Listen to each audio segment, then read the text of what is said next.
Добар ден и добродојавте во уште едно издание на Формула на македонски. Овој пат анализа, краток осврт за големата награда на Русија. 1-2 победа за Мерцедес. Карма е кучка, оној познатиот израз кој го користат американците, додека Ферари наоѓаше начин како да направи промена помеѓу Леклерк и Фетел, односно Фетел кој имаше одличен старт. Од трето место го престигна Хамилтон, го престигна Леклерк, водеше цела трка, направи 5 секунди предност пред Чарлс Леклерк. Во Ферари им текна дека имаат некој договор, дека треба да променат позиции на водечките двајца. Прв го внесува во пит Чарлс Леклерк, потоа неколку круга, мислам дека беа 4, влезе и Себастијан Фетел, меѓутоа механички проблем со болидот на Себастијан Фетел, како од Бога дадено безбедносно возило за да Мерцедес може да влезе и без проблем да промени плевматици, да остане напред.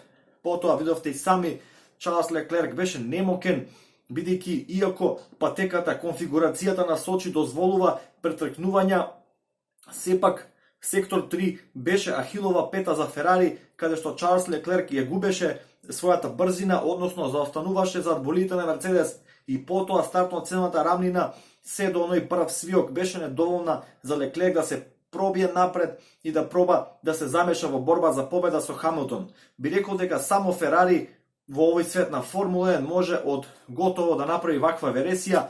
Тоа е веќе видено на вистина штета, бидејќи ова ќе беше четврта победа поред за Ферари и на вистина ќе можеби ќе гледавме некој интересен финиш. Вака би рекол, на 5 трки до крај, сезоната е дефинитивно готова. Хамилтон победа плюс најбрз круг, се чинам дека му е доволно да завршува трети на секоја трка до крајот, значи слободно Ферари може 1-2 победи до крајот, нема да биде доволно да го тргнат Хамилтон и Мерцедес од тронот.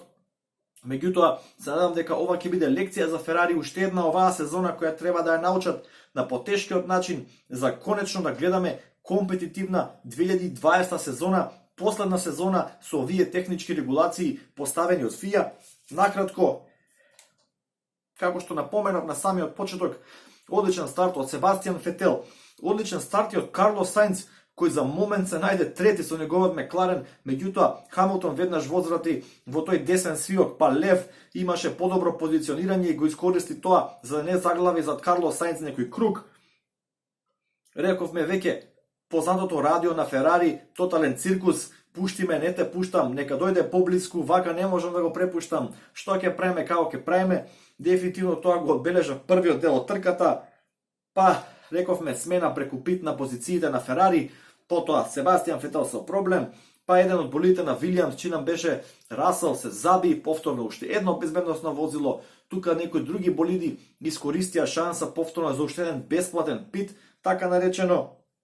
До крајот немаше некои дуели, Албон, искористувајќи го тој бесплатен пит-стоп по безбедносното возило, искористи да стави свежи плевматици, успеа да се пробие неколку позиции, да си го заработи своето ветено шесто место како што припаѓа на големата тројка.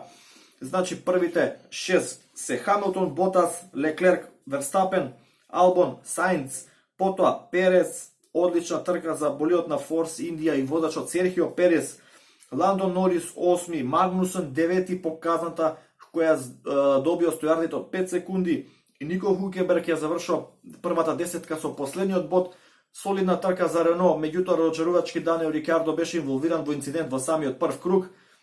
Тоа е се што би можел да речам за оваа трка, дефинитивно карма, додека Ферари размислува како да направи таа промена, која се уште ми е несватлива, дали тоа било нешто договорено пред самата трка, доколку Фетел го помине Леклерк дека мора да го пропушти, дека Леклерк мора да победи оваа трка, не знам, меѓутоа повторно ќе кажам, Ферари е единствениот тим кој може да направи од готова вересија новој начин во Формула 1.